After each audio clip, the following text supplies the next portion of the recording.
thank you for tuning in to another episode of Rainy Days with Tabs. My name is Tabitha, and the reason why I'm laughing, guys, is because this is what, take 3? And I'm gonna hope that this is the last take. And this is a great segue into my conversation for today, because it's about when nothing is going right. I mean, I'm sure we've all had those days where it just feels like the world is falling apart and like the littlest thing just like puts you over the edge. And that's basically been my story. I'm not going to say my complete story when it came to the podcast, but for sure, back in December 2020, I went to go visit some of my friends, and I was like, you know what, while I'm here, I'm going to knock out a couple episodes, bada bing, bada boom, and I'm going to leave with some content. And people, don't be surprised when I tell you I left with nothing. I left with no content. If anything, I left one of my mics. Didn't realize that until it was the day that I had to record. So I had to purchase a brand new one, Amazon Prime. And that didn't matter, because on my way to record one of my friends, I got into my very first car accident. And that didn't matter, because when I finally got to her house, we sat down, arranged all the instruments, and we were like, okay, we're gonna knock this thing out. I realized I needed a mixer, because it was now gonna be a second mic, and the program I'm using, you need a mixer or you can't use 2 mics. I mean, it was that day, I was just so frustrated. I was so upset. Oh my God, I could cry. I'm surprised. No, I think I did. I think I shed a couple tears when I was actually with her, because I was just like, I don't even want to do this. Like, why is this happening to me? I don't even want to do this. I don't want to do this stupid podcast. And I don't mean it that way. And I'm sure, it's something, good. But, oh my God, I'm sure you guys can relate. Like, when you want to do something good, you want to make an impact, you want to change the goddamn world, and literally nothing is going your way. And I really just had to like sit there and be like, wow, when am I going to get it together? Like, I'm already not like a technology person at all. I keep it healthcare, and it's nice for me. I stay in my own lane. But, God called me to this, and, one day I'll tell you guys that story, but God called me to this, and so it's just like, okay, God, I'm gonna do it, but why is nothing happening? Like, isn't this supposed to be like a piece of cake?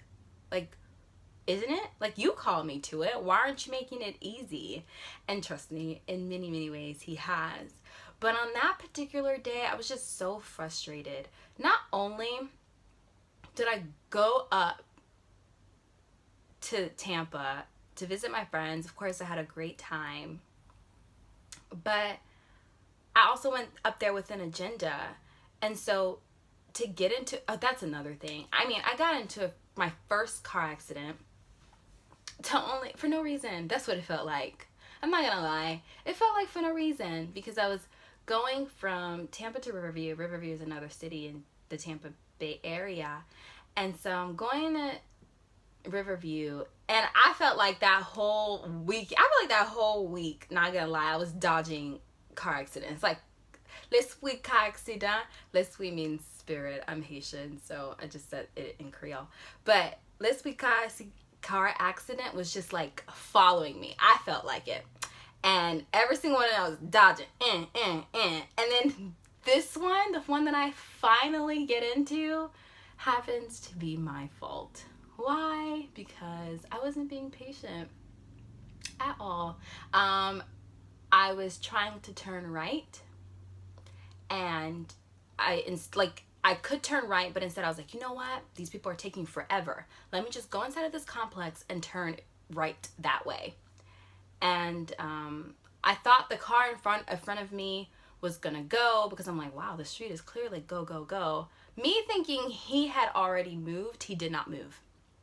And so I did. Unknowingly, I hit the back of his car. Thank God, it didn't make anything out of it. And I probably shouldn't be saying I hit his car, but I did. He didn't call the police. You know, he was just like, oh, it's okay, it's fine. And so I was like very grateful, but it was still like, number one, could this have been avoided if I had just waited? I wouldn't even have to get into this car accident. I should have been paying attention. But I think it was the fact that I didn't want to do the podcast in the first place. Not because, I mean, I didn't want to do a podcast, but I'm a very private person and I prefer things to remain that way. If you know any information about me, it's because I've told you and or I got a snake and I gotta cut the grass type thing. But otherwise, I keep my lips tight sealed. Not only on my business, but on my friend's business. I prefer to be that type of way. I prefer to live that type of life. And so when God called me to this, I was very much confused and also very hesitant and resistant. And I did tell him flat out no, because I was like, I ain't doing that. Why would you even ask me? You know, I'm not going to do it. And so, of course, when all of these different things start happening to you that make you feel like, number one, you weren't called to this, or nothing's going your way, so you're like, I might as well just leave this alone. It can get very discouraging. And honestly, it's like, it's all a part of the process. And that's one thing I had to learn during that time is I have to make a couple of mistakes before I get it right. I would prefer not to have to go through things to figure it out, but it's just kind of been like my story when it came to this, and I'm still not going to get it all right, and I'm still going to have to figure out the kinks, especially in this technology world of worlds. But I'm hoping that I will have enough patience with myself during this process of, Tab, you're right, you don't know this, but the fact that you're willing to learn, the fact that you're willing to put yourself out there and learn says a lot about you. I never want to be the person that will sit on the corner and be like, yeah, you got it. And then I know God told me I could do it too, or I have the capabilities of doing it.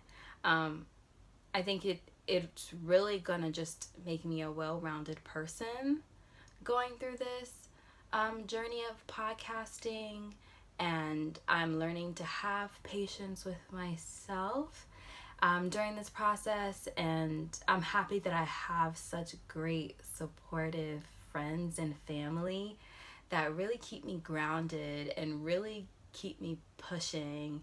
And, you know, like just the encouraging words of, Tabitha, you got this, or, oh, I'm so excited, or whatever you guys say that like help me to get through it. I appreciate it so much. And I'm hoping that all of you know, my misfortunes and all of my missteps and all of those things that make life so complicated will eventually lead to people being blessed and people just walking away with something that they didn't have before, God willing. But yeah.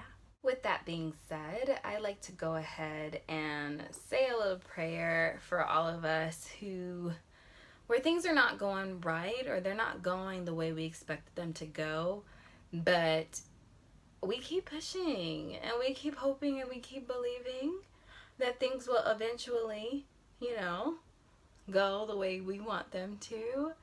But even if they don't, that we find contentment somehow in the way that they are going, and that we still decide to push through that adversity, to push through those trials. Galatians 6 verse 9 says, "Let us not lose heart in doing good, for in due time we will reap if we do not grow weary." And that's a word for me, because man, it's so easy to grow weary. And so with that being said, Lord, we just want to tell you thank you for just the ideas you put in our minds, and the goals, and just all the different things that you want us to accomplish. You put them in our minds, so we know we can accomplish them. It's so easy to get discouraged when things don't go your way. I mean, it really does suck.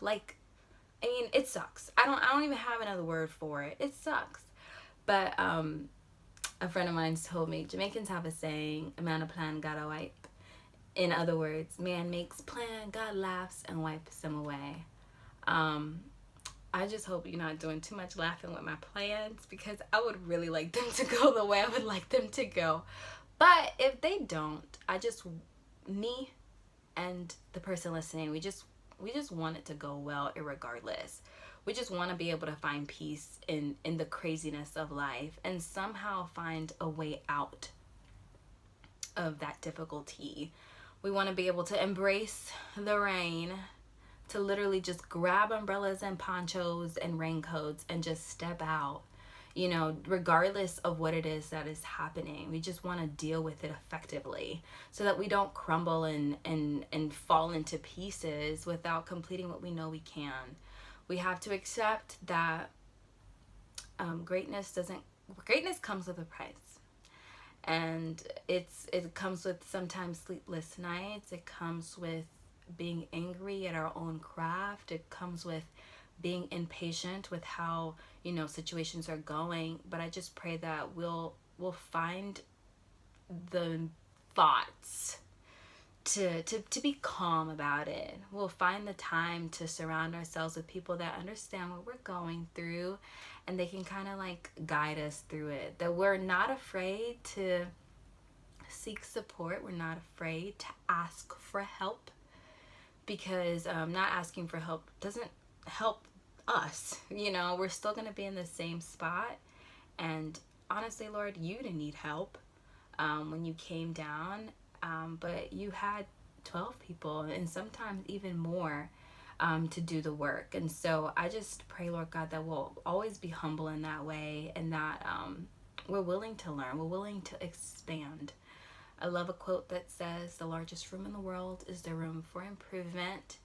And I pray that we'll just live by that daily. We ask for this not because we deserve anything, but because you're an amazing God. In Jesus' mighty name I pray. Amen. Just wanted to remind you guys, it does not rain always, but it's raining today. So go stand in the rain.